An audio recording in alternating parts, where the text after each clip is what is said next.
everybody. Welcome to Yappy Hour. This is episode 2, Road to Delfest. And with that, I'm going to turn it over to our guest, Liam Robinette.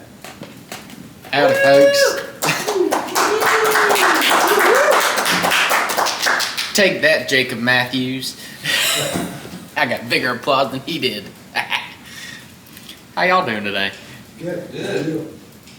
Tired as always. Yeah. Just busy with work. I don't even know where to start here. I guess I'll start with how I got into Delfest, which is Dave Love. Dr. Love, as very few people call him. But he put me in for a Delfest sponsorship, and that really got me started because I got in with some really good people, and I think the fact that I looked like a lost puppy on my first day there, that really helped. Because they're like, we'll help this kid out. And When was that? that was 2021. Now going into 2025, going in and with a job in Nashville that I get to, try to make some new partners in that and make new friends. There's always new people to meet at Delfest, and it's always a great experience to be able to hear different backgrounds and different playing styles and see what people have done for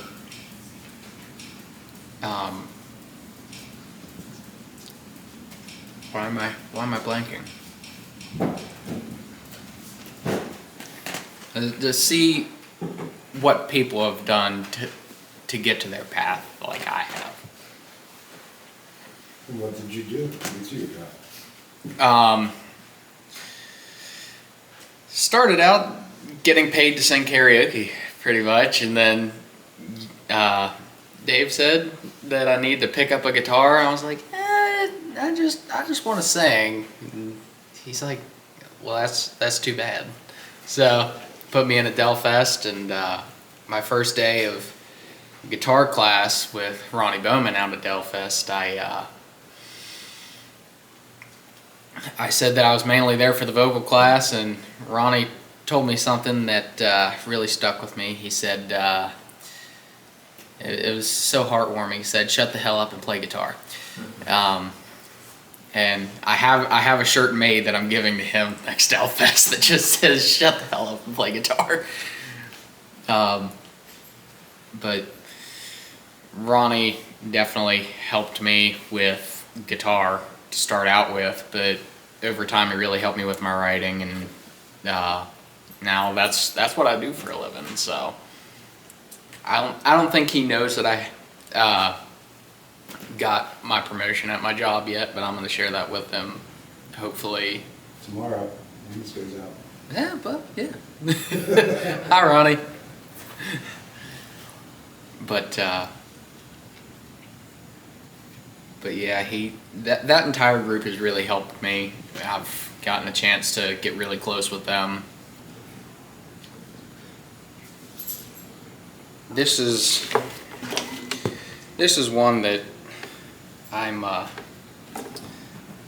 really proud of. This is the first original that I ever got to show to the McCurry family. They really liked it, and even Del really liked it, so figured I'd come up here and play it, make sure that everything's actually in tune, 'cause this thing's been sitting.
it take you to get comfortable playing and singing together?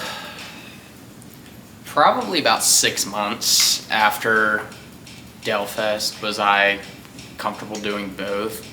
Not that I was particularly good at it, but after my first Delfest, it took me about 6 months to really get into it and start trying to figure out other songs, which, I mean, still to this day, if I have the option, I'll choose to play guitar. I used to be just singing, but if I could just play background guitar, whether it's rhythm or, I mean, I can do a little lead, but I'd prefer to play guitar or anything. And I didn't see myself getting to this point, but thanks to everybody at Delfest, it really helped and got me situated in the right spot. So this year will be your fourth? Yeah, academy? this will be my fourth, and I'm gonna have a different teacher this year. I think I'm gonna go under Heaven McCurry this year. I've been under Ronnie for the last 3 years, but I'll still be doing the songwriting and backing vocals because there's always more to learn with him. I mean, he can only teach so much in the couple days that they have. Yes, there might be a couple things that he repeats just because there's new faces in there, but there's always, I mean, he can't teach you everything he's learned in the last 30 years in just like a 3-day sample. There any questions from anybody? What's your favorite Del song? Favorite Del song? Yeah. Or Travis? Probably Blues Moving In by Del. That's probably my favorite. That's one that I think that's the first one I ever learned of his, and then I went to Hot Wired, but he doesn't play Hot Wired as much anymore, so has to be a fan request. Trying to think. Any more questions from anybody? 'Cause I'm trying to see where I can. What's your all-time favorite Delfest memory to date? Like, it's the thing that sticks in your head the most. Probably my team won the band scramble last year, and we got to play up on the main stage. I think we did Towers by Cabinet, and just getting a chance to be up on that stage was really cool for me because, you know, I'd only played on small stages around here up to that point, and it was nice to get up there and see what I'm working for, what I'm pushing to get to, and what the future might look like. That was What do you want it to look like? like being up on the main stage at Delfest. Flipped off by Uncle Dave. Yeah, I did get, like 90% of the time I was up on stage, I look over at Dave because I could see him. He was the one person holding up a middle finger. Number one, you're number one? Yeah, I'm number one. And I told him, I sort of signaled, I said, I'll get you back later, but I didn't see him for the rest of the festival, so I didn't get a chance to. But I got you back the next week. Yeah. So you recently went to Nashville for a little trip. Why don't you tell everybody about it? What you did? Well, I went down to Nashville trying to get a job with Sony Publishing, as a writer, and that one had fallen through, and I went, a buddy of mine, Lucas Barella, hi Lucas, probably, I think it was like my 4th day in, he was like, try going down here. One of his friends worked down there, and he had his buddy put me in as reference. He was a reference, and I went to the Nashville Songwriters Association because they have a group of about 7 writers that work for them, and I ended up getting a job with the Nashville Songwriters Association after they let one of the guys go. I hopped on that spot, and one of the guys above me also got let go. So now I'm the lead songwriter and composer for the Nashville Songwriters Association, for the Nashville branch. But next month I get to go, not next month, I don't know why I keep saying that, this month, from the 13th to the 15th, I get to go to Nashville, or not Nashville, Pittsburgh, and I get to do some work for the Randy Travis documentary that's coming out, because they're trying to get some songwriters together to write songs for it, because they're going to have some newer stuff and some of Randy's stuff put together, and they want me to try to help out with it. And then I get to meet Randy on the 14th. We're gonna all get together. It's gonna be his wife, me, another writer, and the producer of the documentary. We're all gonna get together and sort of see what they envision for it and what style they want for whatever particular moment is gonna be. Our song's gonna be used in. But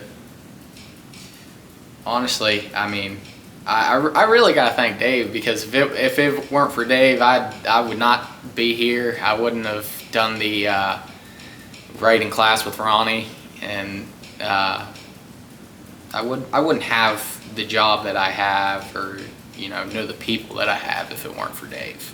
Don't forget me when you're famous. It's kind of hard to, because not many people tell me I'm number one. I just mean when you have all the money. Remember to take care of Uncle Dave. Yeah, I'll make sure to take care of you, and when you get to that age, I'll send you to Shady Pines. You get a full ride scholarship to Shady Pines. That's okay.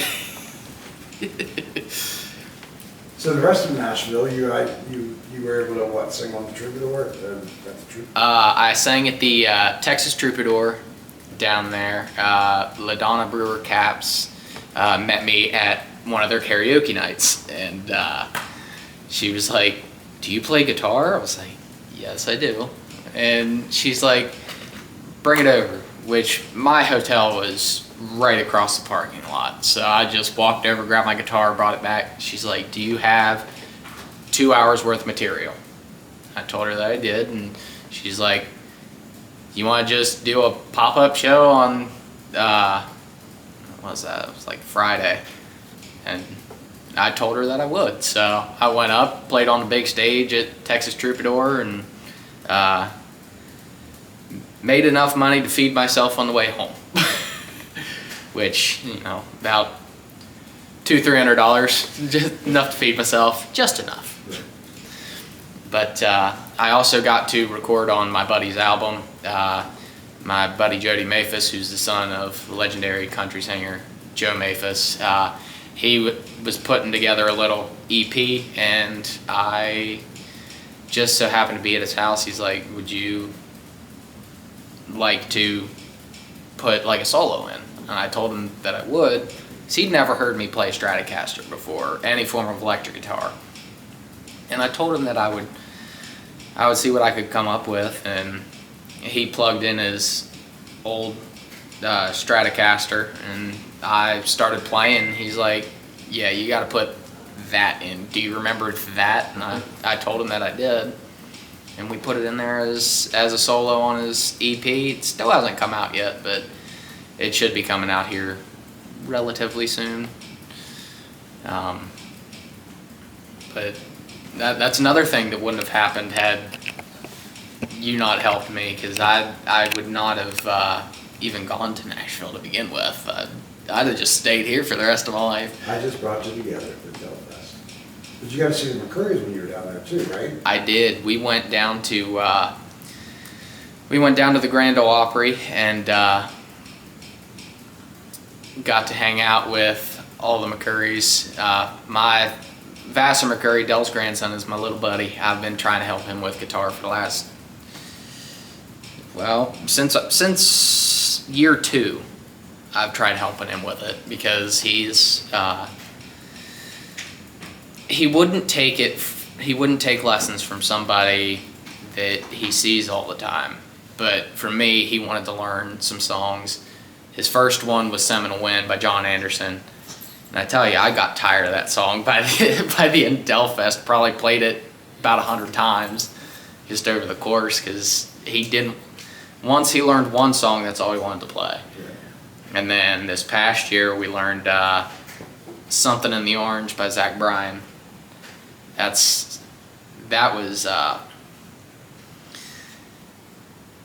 one took a little longer than Seminole Wind, but he finally figured it out, and he didn't play it 100 times. So I still had some form of love with that song, and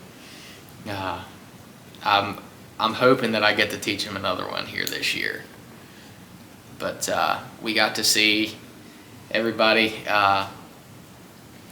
It's funny, Alan let me play his bass while we were in the dressing room. I joined in when he had to step out for a second. I joined in with harmonies while they were practicing for their appearance on the Opry. And I got to join in and harmonize with them, which was that was really cool for me. And getting to meet people that I've only seen on screens before. Got to meet Lauren Elena, Randall King. Actually met Gruen, which Gruen is, he does a lot of instruments for all of the big artists like Vince Gill. I can't tell you how many videos I've seen of him in Gruen's, and it was nice to see all these people that I've heard about but I'd never seen before. It was really great to do that. And I mean, Delfest is what started that entire chain of things happening, and it's sort of surreal to feel that, you know, I went into Delfest thinking, you know, I'm just gonna learn to sing and maybe it'll help me with local shows, but then I branched out to Nashville 3 years later, and now I work as a professional songwriter. It's just, you can never expect what can happen in this industry or how you'll feel one day to the next, but I mean, there's no wrong turns with it. If you could give advice to a young person wanting to get into music right now, what would you tell them from yours? Stick with it, because you can't learn everything overnight. That's one reason that at first I wasn't a big fan of guitar, because my first guitar I'd found in somebody's trash on Washington Street, and I grabbed it, brought it home, bought strings for it, couldn't figure it out. I watched YouTube videos, I watched this, that, and the other, and I couldn't figure it out. So I gave it up. And then Delfest comes around probably 2-3 years later, and I'm still thinking, I don't know if I want to do that. But you just can't give up on it, because music is a hard thing to get a grasp on. It doesn't matter how long you've been in the business or how long you've been playing an instrument or writing or singing. There's always more to learn. So once you get over that first hump, everything comes easier, but it's just getting a grasp on like the first couple chords. That's always the hardest piece, and it'll always get easier every time. It's just kind of it'll always be difficult to start out with music. You guys jump in with questions? Do you got a certain songwriting process? Do you start with music or lyrics or hook or phrase? It really depends on the song, because sometimes it's just a phrase. Like there's a song that I wrote that I got across in Nashville called "Get Out of Dodge," and that's based off the phrase "Get the hell out of Dodge." And it just takes. It really depends on how good any specific thing is and how I think I can work it. And if I think it'd be good in the future, I'll write it down. And there will be a time, like once a month, that I go through my notes on my phone and I see if there's anything of note. Yeah. I kind of figured I do pretty much the same thing. I have 1,000 voice memos and notes and tabs. I have too many, none of them are labeled, so it takes me like half hour to find something. It's the reason I asked. Last weekend I went through and labeled all 1,000 voice memos and listened to them all. Most of them were labeled like bass riff or phrase. Can you play us something you wrote? That first one's actually one that I wrote, but let me see. There's one, there's a song that I wrote. I had an accident last July, and I wrote a song about just the way that I felt after it, because I couldn't get up, I couldn't do much, and it sort of just made it difficult for me to want to keep going, and I figured that writing a song would be best for it and trying to get across on it. So and the fact that I thought I'd never be a firefighter again, but here I am. This one's called Man Down.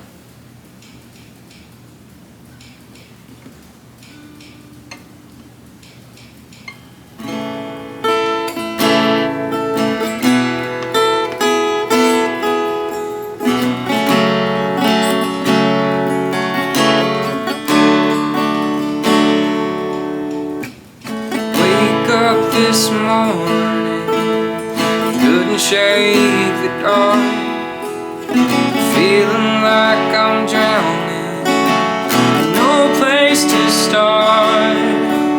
The weight of the world is dragging me down, lost in silence, can't make a sound. Every day is a battle and a war inside my mind, trying to find some peace. Comfort I can't find, voices in the shadows echo in my ear. I'm a man down, fighting back the tears. Man down, man down, in this fight for my soul, I can't take it anymore. Man down,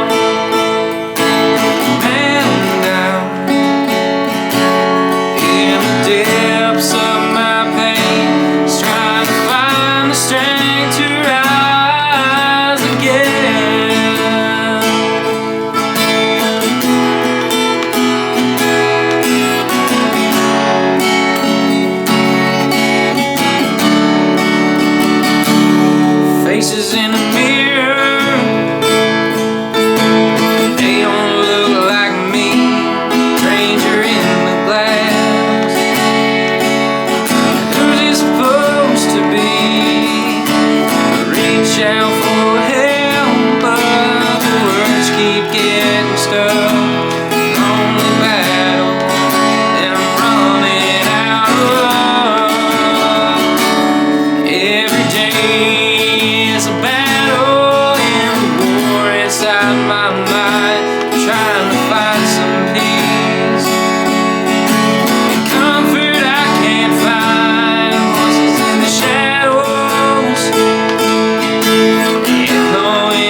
fight for my soul. I can't take it anymore. Man down,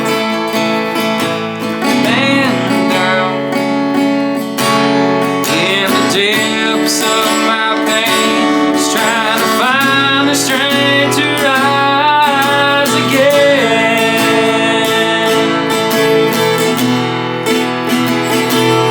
In the depths of my pain, just trying to find the strength to rise again.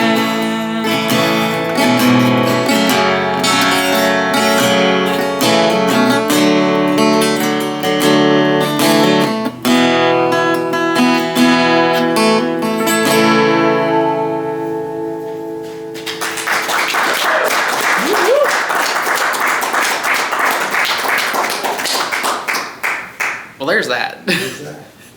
I know it was kind of a sad song, but that's one of my favorite songs that I wrote, because songwriting for me is sort of a way to get those things out of my head, because once it becomes a song, it's just a song. You know, it's sort of pushes the troubles away, and it really helps me in that way. I don't know if anybody wants to hear any others that I have, but there are a lot. Sure. Sure, yeah. Anybody have a question in between? Jane, you don't have a question for Liam? I don't, that was so sad. Why? It was beautiful, it was just sad.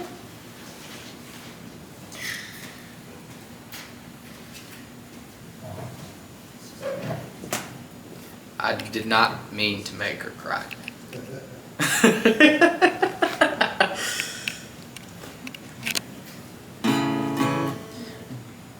No, this is a song that I listened to a lot of George Jones, and I was like, I wonder if I could make something that sounded like something he wrote, and I attempted to in this one. This one's called Whiskey in the Memories, but I don't necessarily think it sounds like him. And now, I wrote this in August of last year. Now I don't want to sound like anybody. I want to sound like me. So I've learned to find my own way of writing. But this one's called Whiskey in the Memories.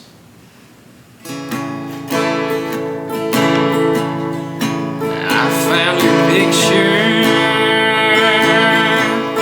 in a drawer today. The smile on your face took my breath away. Years gone by, but I'm still the same. Drowning in the whiskey, calling your name. Whiskey and the memories go hand in hand. Each glass I pour, I just can't understand why I can't let go of the love we always had. Whiskey and the memories, they only do you.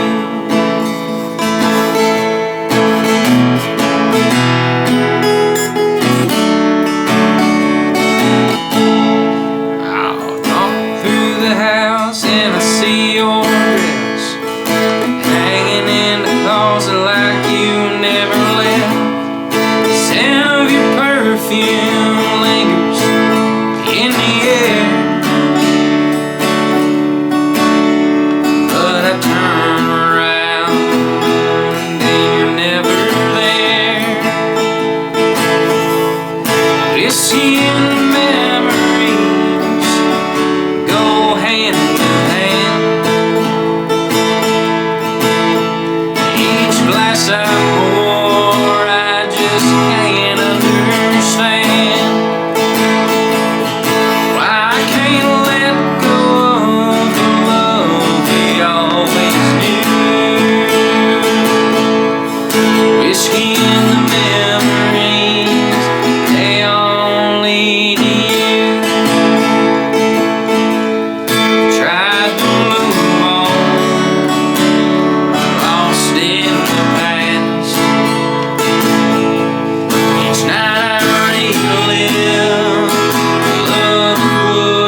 see straight. Open the whiskey, wash you away. Deep down I know it's a losing game, 'cause whiskey and the memories still call your name.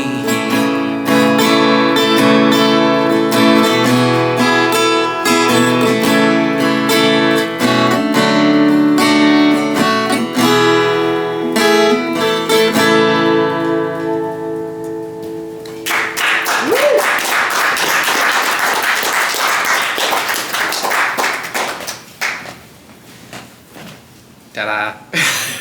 So any final words, anything you want to say about Delfest, about Delfest Academy, about your music? If you're starting out, or if you want to progress, I definitely recommend the Delfest Academy, because they will go above and beyond to help you be the best that you can be. And I know some people that I've talked to are like, well, are they mean in any way because of their status? They'll treat you like they're your neighbor. Like they're always the nicest people to talk to and get to know.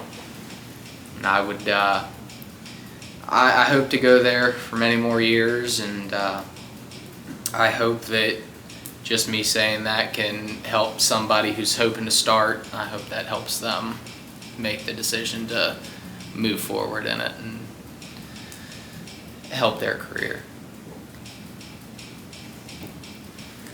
Hey? Anybody else? Thank you, Liam, for coming out. And next week, for episode 3, we will have Jake Matthews back. Shit, yeah, I guess. See you then.